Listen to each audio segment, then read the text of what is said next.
Podcast 9 of the Pelvis and Perineum series, the Ischioanal Fossa. This is the second podcast detailing the perineum, and this time I'm going to outline the Ischioanal Fossa. So the Ischioanal Fossae are fat-filled, wedge-shaped spaces that sit either side of the anal canal within the perineum. They are located within the anal triangle, posterior to the perineal membrane, and they share similar boundaries to the deep perineal pouch. In order to fully appreciate the location of these spaces, you again must be familiar with the location of the pelvic diaphragm. Remember, this layer of muscle extends inframedially from the tendinous arch of the obturator fascia to converge at the midline at the perineal and anococcygeal bodies.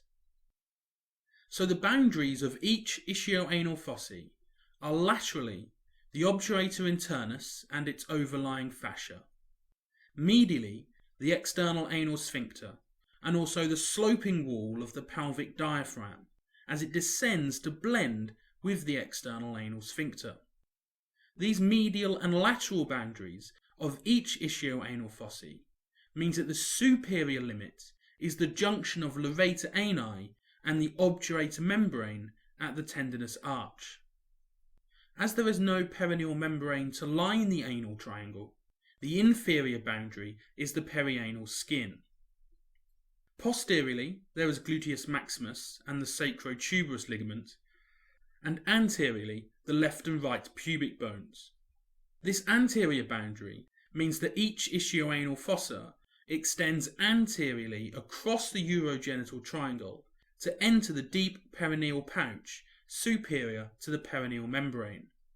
This region of the ischioanal fossa in the deep perineal pouch is known as the anterior recess.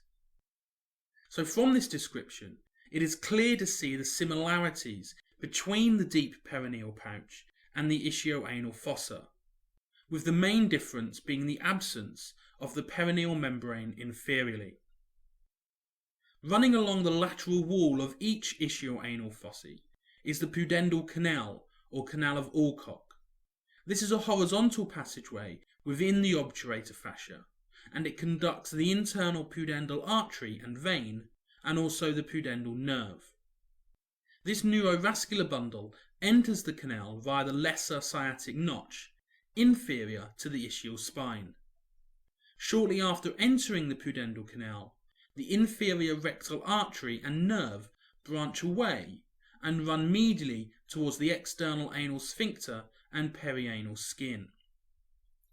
Each ischioanal fossa is fat-filled, and this helps to support the anal canal, but this fat is easily displaced by descending feces during defecation.